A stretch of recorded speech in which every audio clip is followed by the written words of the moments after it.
ये सब विवरण देने की आवश्यकता नहीं है गुरु के सामने। गुरु को सिर्फ इतना बताना कि आप ऐसी स्थिति में थे, आपके भाव ऐसे थे, स्थान अमुक अमुक था, द्रव्य क्षेत्र काल भाव आप बतला दीजिए। फिर उसके बाद आचार्य महाराज निर्णय करेंगे कि आपने तीव्रता से पाप किया है या मंदता से किया है या मध्यम भाव से पाप किया था, और फिर वो आपको प्रायश्चित देंगे और उस प्रायश्चित को लेकर आप कृतकृत्य हो जाएंगे, यानी धन्य हो जाएंगे। प्रायश्चित कोई मामूली वस्तु नहीं होती, तो उस प्रायश्चित से जीव का उद्धार हो सकता है। आत्मचिंतन किससे पूछ के कर रहे हैं आप? खुद की आत्मा से। तो फिर जैन आगम में, जैन तीर्थ में आचार्य उपाध्याय और साधु परमेष्ठी की क्या आवश्यकता है? अथवा उपाध्याय और साधु परमेष्ठी की आवश्यकता मान भी लें कि वो उपाध्याय पढ़ाते हैं और साधु परमेष्ठी तपस्या करते हैं, आचार्य का क्या स्थान रहा फिर जैन शासन में? अगर प्रायश्चित अपन अपनी आत्मा से कर लें तो आचार्य का क्या स्थान रहा? और उसमें अपनी आत्मा से प्रायश्चित करने पर आपकी विशुद्धि कितनी है? तो क्या है कि मनुष्य मानी प्राणी है, इसलिए कहा है कि प्रायश्चित का चौथा हिस्सा गुरु के सामने अपने दोष प्रकट करना है। क्योंकि मान कषा एकदम आड़े आ जाती है। कोई अपनी गलती बताना चाहता है क्या? और दूसरों की गलती 10 बता देगा वो। दूसरों की 10 गलती बताना आसान है और अपने 10 गुण बताना आसान है, लेकिन अपने दोष किसी और के सामने बताना आसान नहीं है। इसलिए किसी और के सामने ही प्रायश्चित लेना चाहिए, अपने आप नहीं लेना चाहिए। और आपको देखना हो तो और भी शास्त्रों में आप पढ़ करके देख सकते हैं कि प्रायश्चित जो होता है वो अपने मनमाने ढंग से नहीं होता, उसका एक अलग विधान है। उपासक अध्ययन में तो लिखा है कि बड़े बड़े द्वादशांग के पाठी भी प्रायश्चित देने के अधिकारी नहीं है। प्रायश्चित देने का अधिकार उन्हीं को है जिनको बहुत अनुभव है। तो ऐसे 4-5 लोग मिलकर के बैठ के फिर विचार करते हैं कभी कभी किसी दोष के प्रायश्चित का। कभी कभी एक आचार्य महाराज और उपाध्याय परमेष्ठी को भी बुला लेते हैं कि आगम में इसका और क्या खुलासा है, कोई और आचार्य को भी बुला लेते हैं। ऐसे 4-5 आचार्य मिलकर, उपाध्याय मिलकर के फिर विचार करते हैं कि इसके लिए ये प्रायश्चित दिया जाए। इसलिए प्रायश्चित की जो व्यवस्था है वो तो उस तीर्थ परंपरा के अनुसार ही चलनी चाहिए। अपने मन से अगर व्यक्ति प्रायश्चित करने लग जाए तो फिर एक तो क्या है कि मन से प्रायश्चित करने के बाद ये नहीं कहा जा सकता है कि आपकी आत्मा को संतुष्टि मिलेगी। कई बार व्यक्ति बहुत से पाप कर लेता है और फिर अपने मन से प्रायश्चित कर लेता है, लेकिन फिर कभी कोई जिनवाणी के उपदेश का श्रवण करता है तब उसको ऐसा लगता है कि मैंने पाप किया, प्रायश्चित किया, लेकिन फिर भी पता नहीं मेरे पाप शांत हुए होंगे कि नहीं, क्योंकि मैंने अपने मन से किया था। मुझे मालूम नहीं कि प्रायश्चित ग्रंथ में किस दोष का क्या प्रायश्चित है। मैंने अपनी इच्छा से, मुझे ऐसा लगा कि चलो 2 उपवास कर लेंगे तो हो जाएगा प्रायश्चित। तो दोष करने वाला भी मैं ही बना और दोष का प्रायश्चित करने वाला भी मैं ही बन गया। वास्तव में वो जो आत्म साक्षिक प्रायश्चित बतलाया है वो उनके लिए है जो शुद्धोपयोग में स्थित होने के लिए समर्थ मुनि है।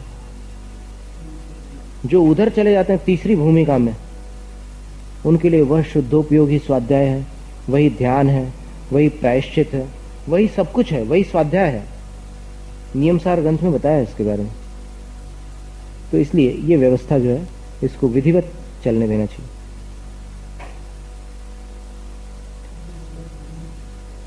क्या गुरु की खोज करना पड़ती है।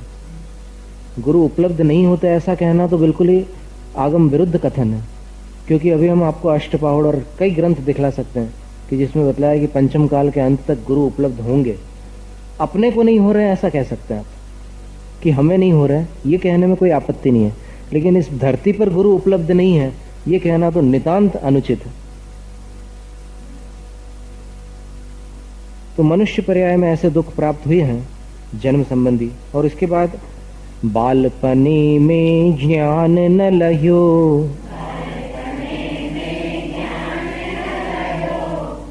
तरुण समय तरुणी रत रह्यो, अर्ध मृतक सम बूढ़ापनो, कैसे रूप लखे आपनो। बालपने में यानी बाल्यावस्था में, बचपन में ज्ञान न लह्यो, इस जीव को ज्ञान प्राप्त नहीं होता, यानी उचित अनुचित का विवेक नहीं होता। 15 साल की उम्र तक तो लगभग सभी बच्चे पूर्णतः माँ बाप के आश्रित रहते हैं। डॉक्टर को दिखाना है तो फिर माँ बाप के भरोसे रहेगा, भोजन पानी के लिए भी माँ बाप के आश्रित रहता है, पढ़ाई लिखाई भी माने पूरा खर्चा भी माता पिता को ही उठाना पड़ता है। उसके बाद अगर 16 वर्ष की उम्र में कोई स्कॉलरशिप प्राप्त करने लग जाए या फिर कोई और काम करने लग जाए तो कदाचित अपने पैरों पर खड़ा हो जाता है बच्चा।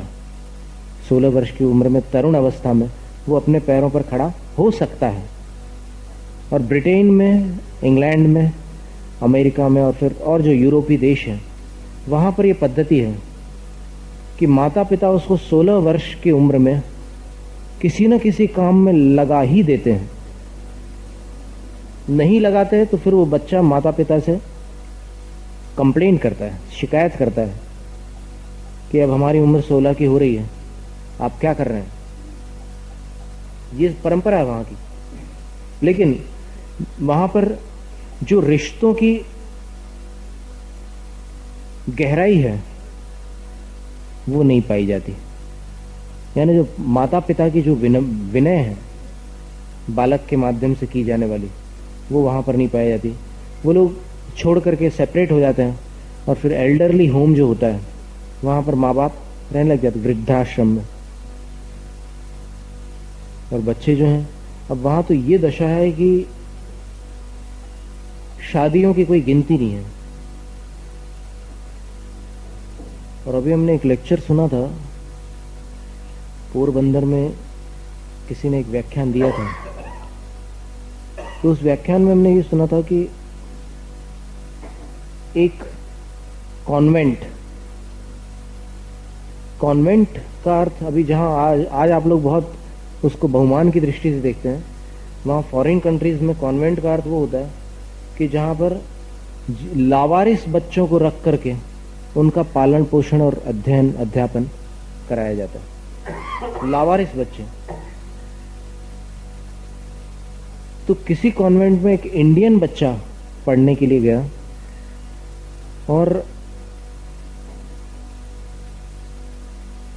उसके पिता यहां से भारत से एक दिन उसके पास मिलने के लिए गए। तो फिर उसने अपने मित्रों से कहा कि आज मेरे पिताजी आए हैं। तो फिर उसके जो साथी थे वो बोलते हैं कि you know who is your father, तुम जानते हो तुम्हारे पिताजी कौन है? हम लोगों में से तो कोई नहीं जानता कि हमारे पिताजी कौन है। तब जब इस बच्चे ने आकर अपने पिता से कहा कि हमारे जो सहपाठी बच्चे हैं वो बोलते हैं कि उनको मालूम ही नहीं है कि उनके पिताजी कौन है, तो फिर उनको दया आ गई। जो भारत के पिता थे उनको दया आ गई, तो उन्होंने ला करके उनको मिठाइयाँ दी और बोले कि today I am your father, बोले आज मैं तुम्हारा पिता हूँ, इसलिए तुम लोग मुझे पिता बोल करके जितना खेलना हो, जितना जो कुछ करना हो वो करते रहो। तो ये दशा है विदेशों में, क्योंकि वहाँ संवेदनाएं जो है वो कम, भौतिकता ज़्यादा है।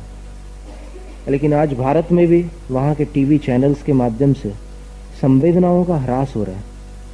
और अभी एक सर्वे में हमने पढ़ा था कि जो 3 वर्ष की उम्र से लेकर टेलीविजन के सामने बैठने लग जाते हैं बच्चे, वो 21 साल की उम्र तक लगभग 72,000 बार खून बहता हुआ देखते हैं टेलीविजन की स्क्रीन के ऊपर। उतनी बार खून बहता हुआ देखते हैं और 40,000 बार करीब करीब वो स्त्रियों के साथ जो अपराध होते हैं वो उस टेलीविजन की स्क्रीन पर देख लेते हैं। तो 21 साल की उम्र में वो भी इतने पत्थर दिल बन जाते हैं कि वो भी किसी भी अपराध को करने में झिझकते नहीं हैं। उनकी मनोवृत्ति भी अपराध की तरफ आसानी से ढल जाती है। यानी चक्कू का इस्तेमाल करना या फिर पिस्तौल चला देना ये कोई कठिन काम नहीं है। अभी हिम्मतनगर में एक बच्चा था, वो दिन भर एक खिलौने की बंदूक लेकर के ऐसे चलाता ही रहता था। जो भी सामने आ जाए तो एकदम ऐसे खड़े होकर के एक्शन के साथ एकदम ऐसे ऐसे चलाता रहता था। एक बार हम निकले तो हमारी तरफ भी उसने ऐसे बंदूक की, तो फिर दूसरे लोगों ने बोला कि ये क्या कर रहा है। छोटा सा बालक था बिल्कुल। तो क्यों करते हैं ऐसा? या तो कार्टून मूवीज देख करके या फिर और दूसरे प्रकार के कार्यक्रम देख करके। जिसको आप मनोरंजन समझते हैं वो वास्तव में मनोभंजन है। भज्जन का अर्थ क्या होता है? यानी संस्कारों को भंग करने वाली सारी जीवन शैली है, जिसको मनोरंजन आप कहते हैं, रिक्रिएशन, एंटरटेनमेंट। एंजॉय करते हैं टेलीविजन देखकर, थोड़ा टाइम तो पास हो जाए। दिन भर कितनी मेहनत करते हैं, पसीना बहाते हैं, कितने परेशानियां होती है, तो टेलीविजन देख करके थोड़ा मन तो बहला ले। आप मन को बहला नहीं रहे हैं, मन में जहर भर रहे हैं। और उस जहर का परिणाम क्या होगा, उसके नमूने आपके सामने हैं। आप देख सकते हैं क्या स्थितियां हो रही है। जैसे जैसे उम्र बढ़ती है बच्चों की, तो वो पुराना आदर कहां चला जाता है। 13 वर्ष की उम्र तक बच्चा अपने पिता को दुनिया का सबसे बड़ा विद्वान मानता है, और 15 वर्ष के बाद अपने पिता को क्या समझता है वो? आफत। है कि नहीं? ये सब कड़वे सच है। और हम कितना वर्णन करें, ज्यादा वर्णन करना भी ठीक नहीं है। कर्म उदय होगा। कई बार तो अपन उदीरणा में ले आते हैं ना कर्म को फोकट में। जरूरी थोड़ी है कि सारे कर्म उदय में आकर के वैसा ही फल दे। कुछ कर्म जो ऐसे हैं कि जिनको अपन द्रव्य क्षेत्र काल अगर वैसा प्रदान न करें तो फिर वो संक्रमण के माध्यम से निर्जीर्ण हो सकते हैं। लेकिन अब अपन कर्मों को ऐसा मौका क्यों देते हैं कि जिसका दुष्परिणाम ही निकलता हो। अब जैसे मान लो आपको बहुत क्रोध आ रहा है, अब क्रोध में आप कुछ भी कर सकते हैं, गोली भी चला सकते हैं। और क्रोध में अगर आप मंदिर में आकर के माला फेर लो तो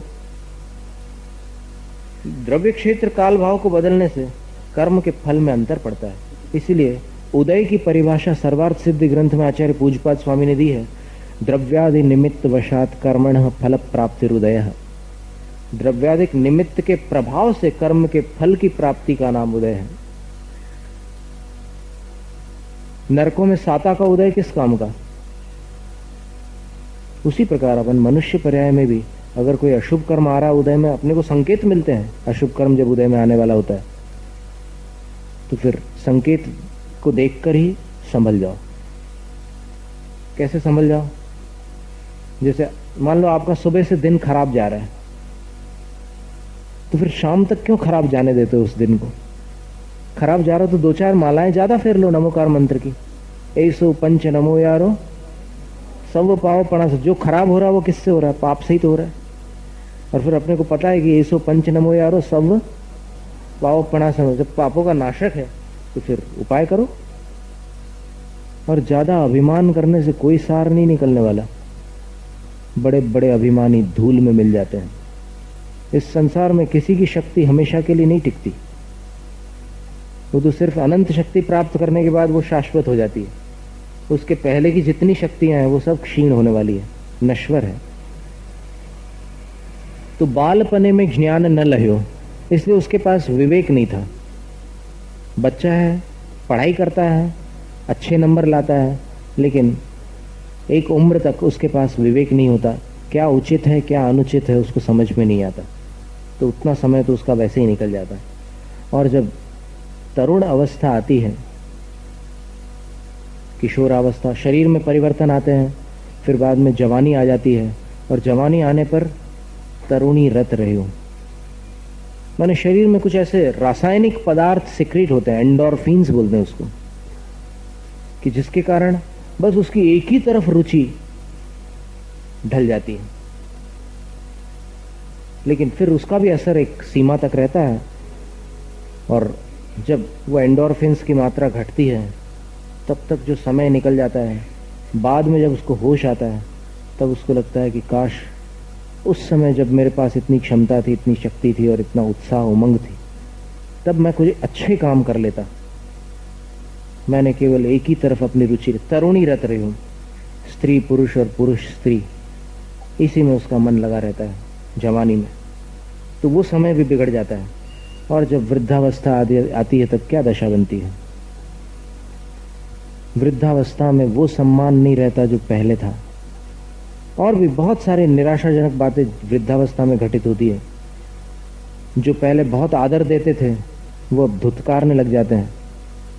तुम मुंह तो बंद रखो, हमेशा बीच में टपर टपर करते रहते हो, ऐसे शब्द बोलते हैं बिल्कुल कड़वे, और सुन करके उनको उन पर क्या बीतती होगी इसकी कल्पना करो।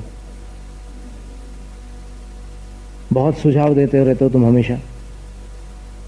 और वृद्धावस्था में ये भी एक समस्या आ जाती है कि हर बात में बीच में आना। कोई भी जरा जरा सी बात में भी जब उम्र ढल जाती है तो वो चाहता है कि मैं इम्पोर्टेंस, ये एक मनोवैज्ञानिकता है, मानव का मनोविज्ञान, उसमें वो अपना महत्व। लेकिन क्या है कि पुण्य पाप तो है अपने स्थान पर, कुछ तो अपनी भूलों के कारण अव्यवस्था हो जाती है। इसलिए अभी जैसे नारी शिक्षा का एक कैलेंडर जैसा निकला था, वैसे ही हमारा विचार एक बुजुर्ग शिक्षा के ऊपर भी है। हमने काफ़ी फैक्ट्स कलेक्ट किए हैं, पूरे इंटरनेशनल मैगजीन्स में से ले लेकर के हमने इकट्ठा करके रखे हैं बुजुर्ग शिक्षा। तो उसमें इतने सुंदर बिंदु दिए हैं बुजुर्गों के लिए कि वो अंत तक सुख का जीवन जी सकते हैं, पारिवारिक जीवन। यानी उनके निमित्त से किसी को तकलीफ नहीं होगी और कोई उनको तकलीफ नहीं देगा।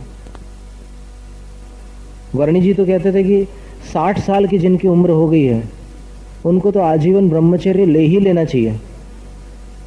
अब क्यों विषय कशा में फंसे हो।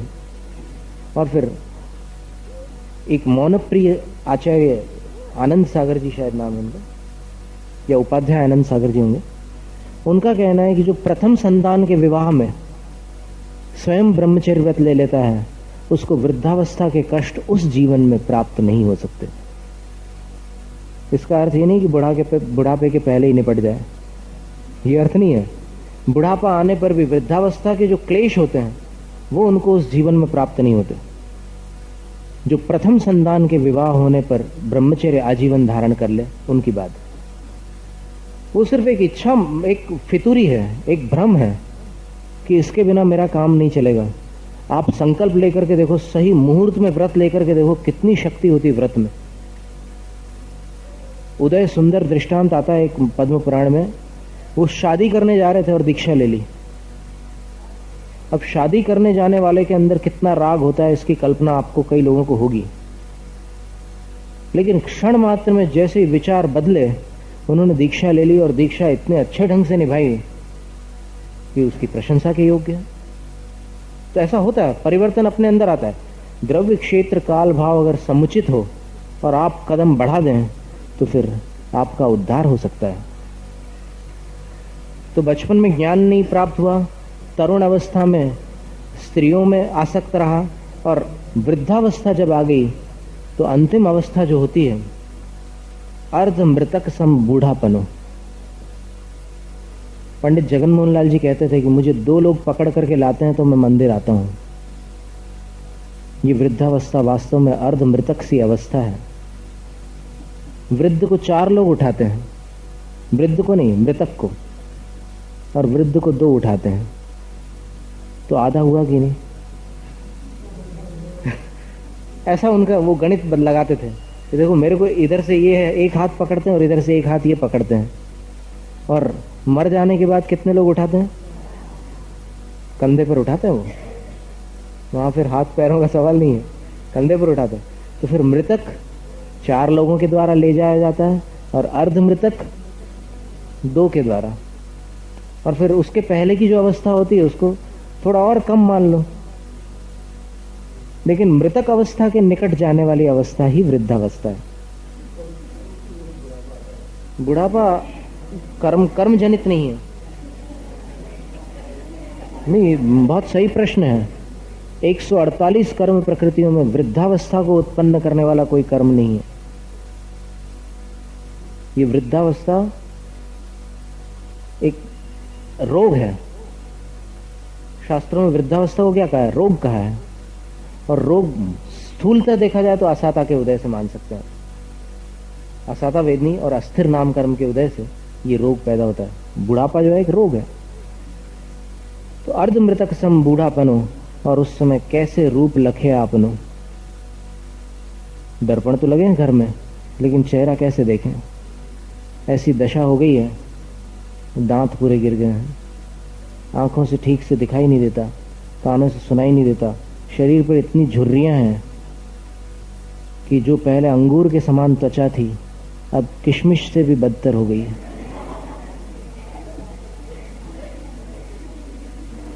हंस लो भाई, हंस लो।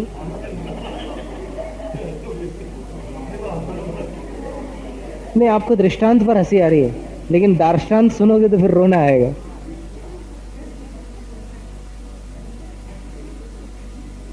कैसे रूप लखे आपनो। इसके बाद देव पर्याय में जो भ्रमण होता है जीव का, उसका चित्रण आगे किया जाएगा। कभी अकाम निर्जरा करें, भवन त्रिक में सुरतन धरें। ये भवनत्रिक यहाँ पर स्वराघात है। भवनत्रिक में सुरतन धरें, विषय चाह दावा नल दह्यो।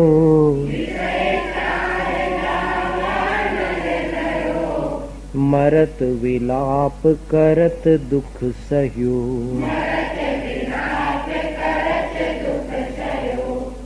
अब देखिए, देवगति का भी एक भ्रमण है।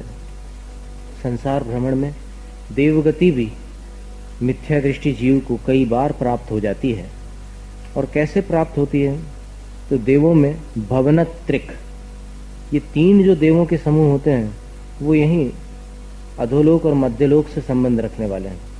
ऊर्ध्वलोक में जो स्वर्ग लोक है, वैमानिक देवों का जो लोक है, उनकी चर्चा भी आगे करेंगे। लेकिन पहले यहाँ के जो देव हैं, इन देवों में कौन उत्पन्न होता है उसकी बात बतला रहे हैं कि कभी कभी अर्थात संसार में भ्रमण करते करते कभी किसी समय अकाम निर्जरा करे। अकामेन निर्जरा इति अकाम निर्जरा। कामना नहीं है निर्जरा करने की, भावना नहीं है कि मैं निर्जरा तत्व को प्राप्त हूं, लेकिन कुछ ऐसे अनुष्ठान या फिर कुछ ऐसे तप आदि या उपवास आदि कर लेता है कि जिसमें निर्जरा की भावना न होते हुए कोई दूसरा उद्देश्य हो सकता है। जैसे मंत्र सिद्धि के लिए उपवास कर लिया और उस बीच अगर मरण हो जाए तो उस उपवास से कर्मों की निर्जरा तो नहीं होगी, लेकिन भवनवासी व्यंतर और ज्योतिषी देवों में उसकी उत्पत्ति हो जाएगी। अकाम निर्जरा। और अकाम निर्जरा के अंतर्गत कभी ऐसा भी प्रसंग आता है कि कोई जहाज समुद्र में दुर्घटनाग्रस्त हो गया और उसमें जो लाइफ बोट्स रहती है, जहाज में कुछ बाजू में ऐसी छोटी छोटी नौकाएं होती है कि संकट की घड़ियों में उन नौकाओं पर चढ़ करके यात्री जहाज फट जाने पर या जहाज दुर्घटनाग्रस्त होने पर उन छोटी छोटी नौकाओं में अपनी जान बचा लेते हैं। क्योंकि जहाज में रहेंगे तो फिर जहाज तो नष्ट हो जाएगा, मरण होगा। तो इसलिए वहां जाकर के उन लाइफ बोट्स के सहारे जब चले जाते हैं समुद्र में, तो कभी कभी कई दिनों तक उनको किनारा नहीं मिलता समुद्र का। और किनारा न मिलने पर भूख प्यास की बाधा उनको सहन करनी पड़ती है। और साथ में परिवार नहीं है तो फिर न चाहते हुए भी ब्रह्मचर्य से रहना हो जाता है। तो ऐसी स्थिति में अगर उसका मरण हो जाता है तो मर करके वो भवनत्रिक में चला जाता है, प्रेतात्मा व्यंतर आदि योनि में चला जाए, या फिर भवनवासी या ज्योतिषी देवों में भी उत्पन्न हो जाता है। तो अकाम निर्जरा के अंतर्गत कभी कोई जंगल में भटक जाए, जंगल में खाने पीने की कोई व्यवस्था नहीं है और वहां पर वैसे ही प्राणांत हो जाए, भूख प्यास को चुपचाप सहन कर रहा है और बाधाओं को सहन कर रहा है, मच्छर है, कीड़े मकोड़े और बहुत सारी बाधाएं हैं, इन सबको चुपचाप सहन करते हुए निर्जरा की कामना किए बिना जो उसको कर्म निर्जरा हो जाती है, तो उससे उसको देवगति की प्राप्ति होती है। लेकिन देवगति में वो भवनवासी, व्यंतर और ज्योतिषी, इन 3 देवों में उत्पन्न होता है। इन 3 को एक साथ अगर अपन कहें, जैसे सम्यक दर्शन, सम्यक ज्ञान, सम्यक चारित्र, इनको एक शब्द में क्या कहते हैं? रत्नत्रय। वैसे ही भवनवासी, व्यंतर और ज्योतिष्क, इन 3 देवों को एक शब्द में क्या कहते हैं? भवनत्रिक। और 2 इंद्रिय, 3 इंद्रिय और 4 इंद्रिय जीवों को एक शब्द में क्या कहते हैं? विकलेंद्रिय। ठीक है। तो ये भवनत्रिक में सुरतन धरे, सुरतन का अर्थ होता है देवों का वैक्रिक शरीर, उसको जीव धारण कर लेता है। भवनवासी, व्यंतर या ज्योतिष के देवों में वो वैक्रिक शरीर का धारी देव बन जाता है। कैसे बन जाता है? अकाम निर्जरा से।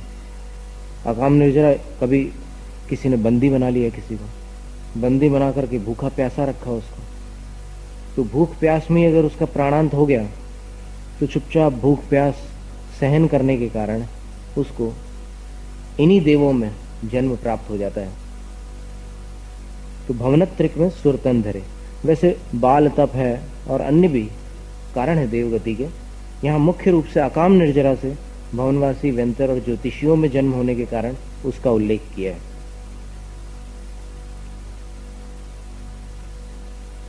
अब इसका एक उदाहरण हम आपको बताएं कि अनंग सेना या अनंग सरा जिसका नाम था, उसका पुनर्वसु नामक एक विद्याधर ने अपहरण कर लिया था।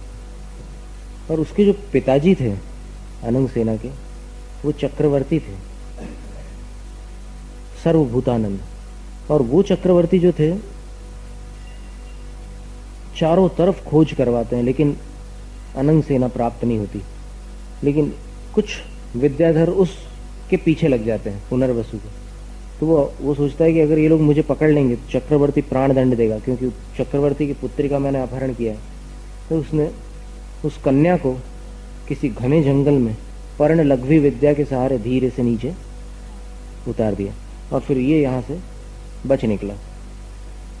अब वहां पर वो जो कन्या थी बहुत आकुल व्याकुल होती है, रोती है और विलाप करती, सब करती है, भूख प्यास भी सहन करती है कुछ समय तक। लेकिन उसके पश्चात फिर माता के जो संस्कार थे उसके अनुसार, जैन धर्म के अनुसार, वो अपना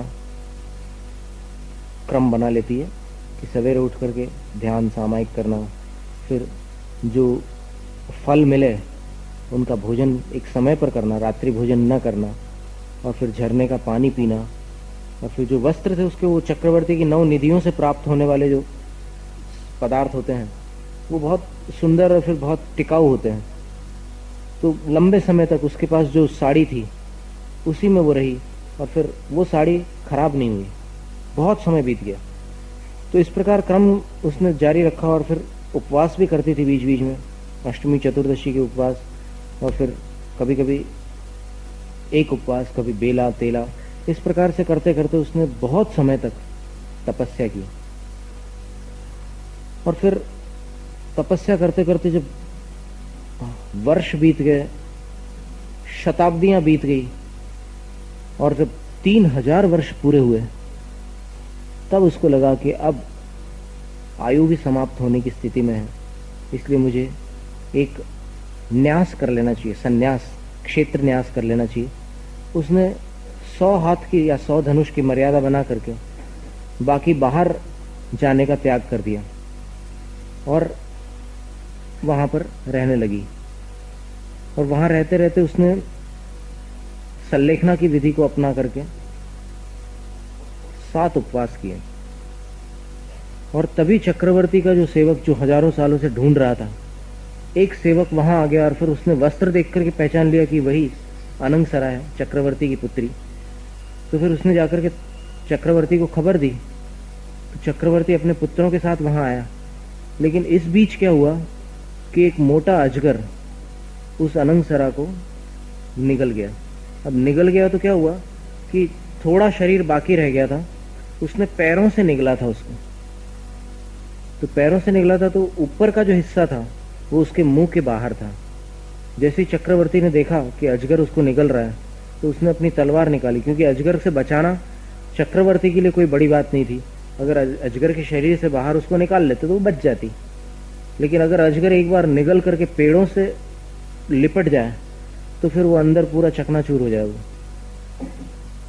तो फिर चक्रवर्ती ने जैसे ही तलवार निकाली तो उस कन्या ने कहा कि पिताश्री, आप मुझे वापस ले जाना चाहते हैं, लेकिन मेरा क्षेत्र न्यास है, मैं 100 हाथ से आगे नहीं जाऊंगी, इसलिए आप मुझे वापस ले जाने की मत सोचो और मेरा मोह छोड़ दो, क्योंकि मैं शरीर का भी मोह छोड़ चुकी हूँ। मैंने सल्लेखना अंगीकार कर लिया, 7 दिन हो चुके हैं उपवास के, और आज अगर ये प्राणी मेरा भक्षण कर रहा है तो मेरे कर्मोदय से कर रहा है। मेरा इसके प्रति क्षमा भाव है और आपसे निवेदन है कि आप भी सबके प्रति क्षमा भाव रखिए। चक्रवर्ती और उनके भाइयों के आंखों में आंसू आ गया और फिर सोचते हैं कि अब देखो सामने, आंखों के सामने देख रहे हैं कि ऐसी घटना हो रही है। फिर पुत्री के आग्रह से हम कुछ कर भी नहीं सकते, क्योंकि इसकी अंतिम इच्छा ही है, क्योंकि अभी तो अजगर थोड़ा निकल जाएगा तो फिर सब समाप्त हो जाएगा काम। तो उनको इस घटना को देखकर वैराग्य हो जाता है। फिर पुत्री को निकल जाता है अजगर और वो अपनी आयु पूर्ण करके यहाँ से मनुष्य पर्याय छोड़ करके फिर देवलोक में, ईशान स्वर्ग में जाकर के उत्पन्न होती है। और उसके बाद आकर के फिर विशल्या बनती है और फिर उसकी कथा पद्म पुराण में बहुत विस्तार से आती है।